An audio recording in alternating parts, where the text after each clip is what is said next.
नमस्ते दोस्तों। आगे हमने पढ़ा कि जो शांति स्वरूप भटनागर पुरस्कार है वो विक्रम साराभाई को प्राप्त हुआ था सन 1962 में। बाद में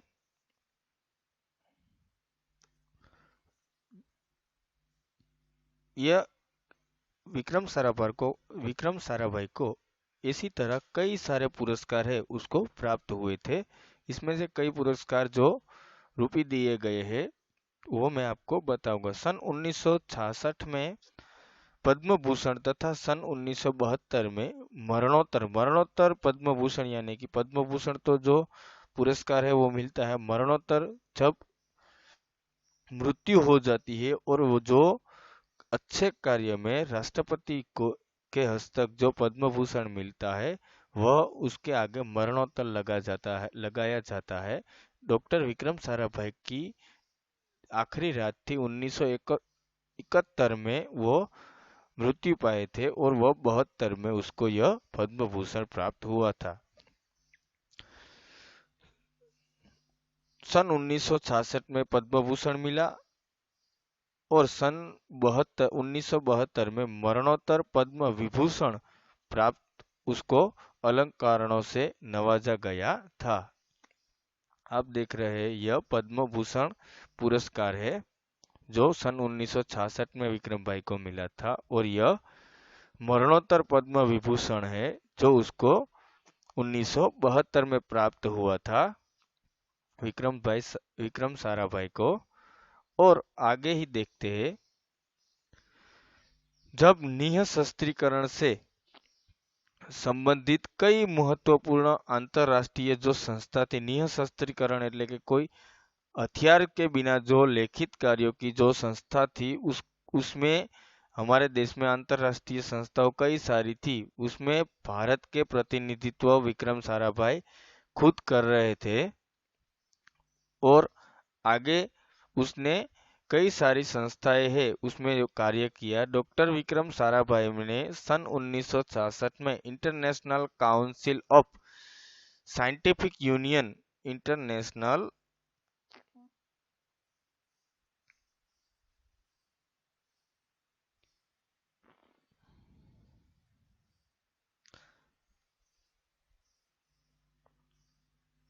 इंटरनेशनल साइंटिफिक यूनियन है वह उसके भी सदस्य रह चुके हैं।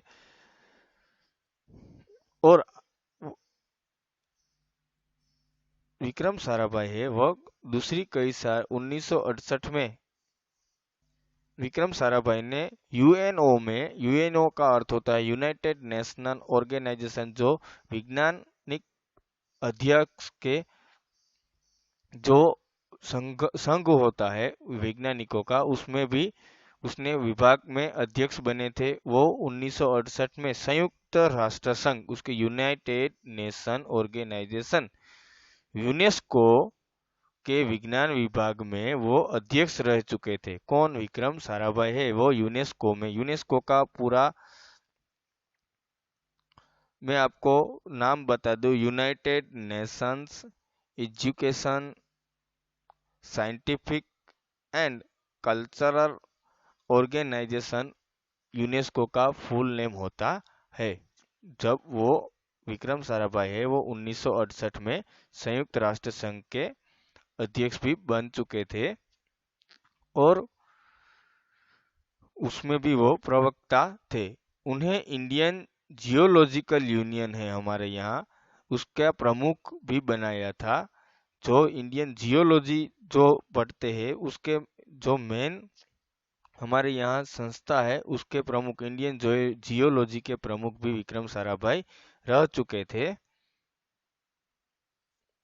डॉक्टर विक्रम साराभाई 1970 में वियना शांति अंतरराष्ट्रीय अणु मंच के 14वीं परिषद के प्रमुख बने। जो हमारा अणु केंद्र है उसमें जो अंतरराष्ट्रीय मंच होता है उसमें उसके वो 14वीं परिषद थी, उसके वो क्या हुए? विक्रम साराभाई है वो शांति अणु परिषद के प्रमुख, वो 14वीं परिषद थी उसमें वो प्रमुख बने थे। जब प्रक्रिया होती है, जैसे कि डॉक्टर एपीजे अब्दुल कलाम ने अणु परिषद की भी बैठक में वो थे, इसी तरह विक्रम साराभाई भी, यह अणु मंच की अंतरराष्ट्रीय परिषद थी, उसमें 14वीं परिषद थी, वह उसमें भी भाग ले चुके थे और उसके प्रमुख बने थे। डॉक्टर विक्रम साराभाई है, इसने कई सारे भारतीय कई वैज्ञानिक संस्थाओं है उसमें कई सारी सेवा की थी और उसको इसकी प्रतिष्ठा भी मिली थी। यह गुजरात की हमें गौरव लेना चाहिए कि यह गुजराती एक व्यक्ति है, उसने विज्ञान जगत में कई सारी प्रसिद्धि हासिल की है। बाद में 1971 में संयुक्त राष्ट्र संघ की परिषद जब उपाध्यक्ष के बाद में विज्ञान विभाग के उपाध्यक्ष बनाए गए थे। जब 1971 में संयुक्त राष्ट्र संघ की परिषद हुई तब वो उपाध्यक्ष थे, बाद में वो विज्ञान विभाग में अध्यक्ष यानी कि मुख्य वड़ा विज्ञान विभाग में वो बने थे। 1968 में संयुक्त राष्ट्र यानी कि यूनेस्को में वो विज्ञान विभाग में वो पहले उपाध्यक्ष थे, बाद में अध्यक्ष बन गए थे। अध्यक्ष यानी कि मेन एक व्यक्ति उसके विज्ञान विभाग के बन चुके। वह केवल उच्च कोटि के विज्ञान ही नहीं थे, वो डॉक्टर विक्रम साराभाई है, वो केवल एक वैज्ञानिक ही उच्च कोटि के वैज्ञानिक ही नहीं थे, बल्कि व्यवस्थाओं के बावजूद कला, शिक्षा, समाज का ज्ञान और पर्याप्त समय निकाल के वो समाज के लिए सेवा भी करते थे। जो शिक्षा जो गरीब बच्चों के लिए शिक्षा प्रदान करते थे, कई सारी कलाएं हैं वो उसको अच्छी लगती थी, उसमें भी वो कार्य करते थे। इसी कई सारी समाज सेवा है वो वैज्ञानिक के अलावा भी वो कार्य करते थे।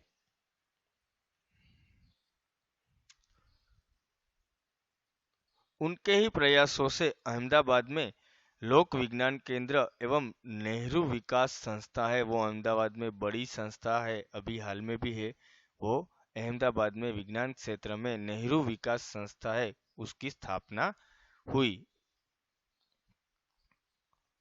आप देख रहे हैं वो नेहरू विकास संस्था है, विज्ञान संस्था है, वो पूरी उसकी स्थापना अहमदाबाद में हुई। यहाँ वह जन सम्मान की विज्ञान के प्रति रुचि जागृत करने के लिए कार्य करते थे और बाद में वो अहमदाबाद में वो जन जागृति विज्ञान की जो अंधश्रद्धा हमें यह है इसकी इसको दूर कर कर जन यानी कि लोगों में एक विज्ञान की प्रति रुचि हो और उसमें जागरूक बने, इसके लिए वो यहाँ अहमदाबाद में कार्य करते थे।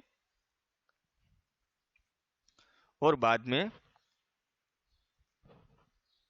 वह 21 दिसंबर सन 1971 की काली तारीख थी।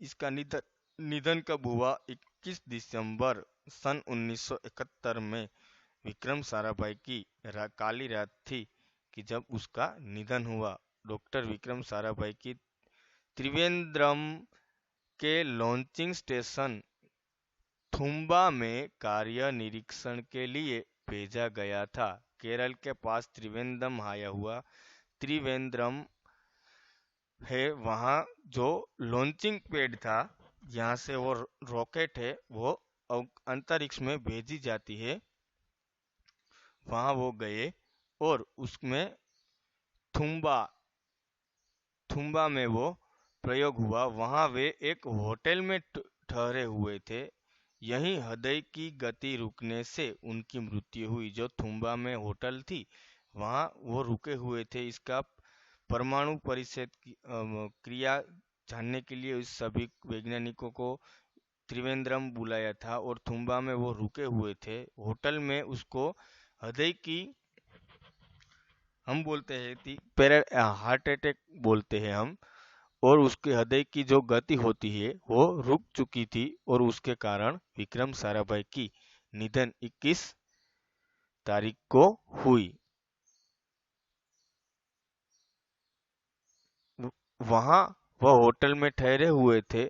यहाँ हृदय की गति है उसकी रुक गई और उसका मृत्यु हुआ। उसका मृत्यु 21 दिसंबर